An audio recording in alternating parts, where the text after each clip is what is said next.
రాజ్యాంగ చట్టం, పరిపాలనా చట్టం. లా స్టూడెంట్స్కి ఈ రెండింటి మధ్య తేడా చాలాసార్లు కన్ఫ్యూజింగ్ అనిపిస్తూ ఉంటుంది కదూ.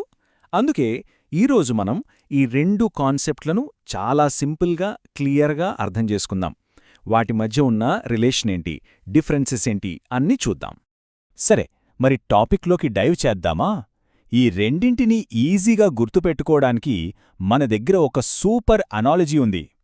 కాన్స్టిట్యూషనల్ లాను ఒక గేమ్ యొక్క రూల్ బుక్ లాగా ఊహించుకోండి.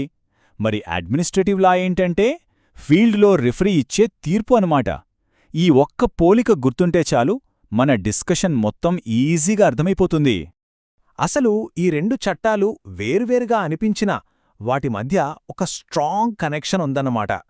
ఆ రిలేషన్షిప్ ఏంటో అర్థం చేసుకుంటేనే వాటి మధ్య ఉన్న అసలైన తేడాలను మనం పట్టుకోగలం. సో ముందుగా వాటి ఫ్యామిలీ ట్రీ ఏంటో చూద్దాం. సో ఫస్ట్ మనం రాజ్యాంగ చట్టం గురించి మాట్లాడుకుందాం. ఇదే మన రూల్ బుక్. అంటే ఇది దేశం ఎలా నడవాలి అనే ప్రాథమిక నియమాలను సెట్ చేస్తుంది. ప్రభుత్వం యొక్క స్ట్రక్చర్ ఏంటి, వేర్వేరు విభాగాల అధికారాలేంటి, మన ప్రాథమిక హక్కులేంటి, అధికారాల విభజన ఎలా జరగాలి, ఇలాంటివన్నీ ఈ రూల్ బుక్లోనే ఉంటాయి. బేసిక్గా దేశం యొక్క మొత్తం లీగల్ సిస్టమ్కి ఇదే ఫౌండేషన్ అన్నమాట. ఇక అడ్మినిస్ట్రేటివ్ లా విషయానికొస్తే ఇదే మన రిఫరీ. అంటే రాజ్యాంగం అనే రూల్ బుక్ పెట్టిన రూల్స్ ఫ్రేమ్వర్క్లో ప్రభుత్వం రోజువారీ పనులను ఎలా చేస్తుంది అనే దానితో ఇది డీల్ చేస్తుంది. అడ్మినిస్ట్రేషన్ యొక్క day to day functioning, officers తీసుకునే నిర్ణయాలు, వాళ్ల అధికారాలు, వీటన్నింటినీ ఇది రెగ్యులేట్ చేస్తుంది.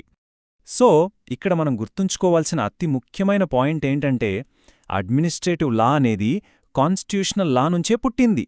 అది దానిలో ఒక బ్రాంచ్ మాత్రమే. ఒక రకంగా చెప్పాలంటే రాజ్యాంగ చట్టానికి ఒక ఎక్స్టెన్షన్ లాంటిది. ఈ ఒక్క పాయింట్ అర్థమైతే చాలు, ఈ రెండింటినీ అనలైజ్ చేయడం చాలా ఈజీ అయిపోతుంది. సరే, ఆ ఫౌండేషన్ అయితే అర్థమైంది కదా. ఇప్పుడు ఈ రెండింటి మధ్య ఉన్న 4 మెయిన్ డిఫరెన్సెస్ ఏంటో వివరంగా పరిశీలిద్దాం. డీటెయిల్స్లోకి వెళ్లే ముందు ఒక్కసారి మళ్లీ మన అనాలజీని గుర్తు చేసుకుందాం. కాన్స్టిట్యూషనల్ లా అంటే రూల్ బుక్, దేశం యొక్క అధికారానికి పునాది. అదే అడ్మినిస్ట్రేటివ్ లా అంటే రెఫరీ, ఆ అధికారాన్ని రోజువారీగా ఎలా వాడుతున్నారు అనేది చూస్తుంది. ఒకటి స్ట్రక్చర్ అయితే మరొకటి యాక్షన్. ఈ టేబుల్లో మనకు ఆ తేడాలు చాలా క్లియర్గా కనిపిస్తాయి. ఒక్కొక్కటిగా చూద్దాం. మొదటిది అడ్మినిస్ట్రేటివ్ లా అంటే మన రెఫరీ కదా, సో అది పరిపాలన యొక్క రోజువారీ పనులపై ఫోకస్ చేస్తుంది.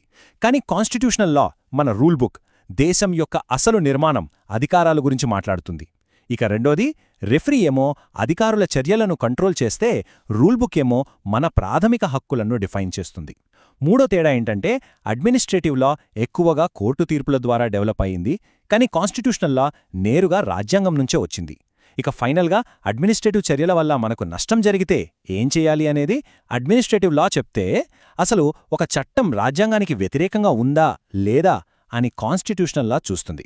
సింపుల్గా చెప్పాలంటే రెఫరీ ఆటలో జరిగే ఫౌల్స్ గురించి పట్టించుకుంటే, రూల్ బుక్ అసలు ఆటే ఎలా ఆడాలో చెప్తుంది. సరే, ఇదంతా బానే ఉంది. కానీ ఈ నాలెడ్జ్ని ఎగ్జామ్లో ఎలా ప్రెజెంట్ చేయాలి? మంచి మార్కులు తెచ్చుకోవాలంటే పర్ఫెక్ట్ ఆన్సర్ ఎలా రాయాలి? దానికోసం ఇప్పుడొక క్లియర్ ప్లాన్ చూసేద్దాం. ఎగ్జామ్లో అద్భుతమైన ఆన్సర్ రాయడానికి ఈ 3 స్టెప్ ఫార్ములా ఫాలో అవ్వండి. ఫస్ట్ స్టెప్, రిలేషన్షిప్ చెప్పండి. మీ ఆన్సర్ని అడ్మినిస్ట్రేటివ్ లా అనేది కాన్స్టిట్యూషనల్ లా నుండి పుట్టిన ఒక బ్రాంచ్ అని చెప్పడంతో మొదలుపెట్టండి. సెకండ్ స్టెప్, తేడాలను వివరించండి. మనం ఇందాక డిస్కస్ చేసుకున్న 4 కీలకమైన తేడాలను ఉపయోగించి వాటి ఫంక్షన్, స్కోప్, సోర్స్, రెమెడీస్ ఇలా అన్నింటినీ సిస్టమాటిక్గా పోల్చండి. ఇక లాస్ట్ స్టెప్, స్కోప్తో ముగించండి. ఒకటి చాలా బ్రాడ్, ఫౌండేషనల్ అని, రెండోది చాలా స్పెసిఫిక్, ఆపరేషనల్ అని తేడాను స్పష్టంగా చెప్తూ ముగించండి. ఈ స్ట్రక్చర్ మీ ఆన్సర్కి మంచి క్లారిటీని, బలాన్ని ఇస్తుంది. సరే, ఈ విశ్లేషణను ముగించే ముందు మీకోసం ఒక ఆలోచింపజేసే ప్రశ్న. మన రోజువారీ జీవితంపై ఎక్కువ ప్రభావం చూపించేదేది? దేశం యొక్క ఫండమెంటల్ రూల్ బుక్కా, లేకపోతే అడ్మినిస్ట్రేషన్ అనే రిఫరీ ప్రతిరోజు చేసే కాల్సా?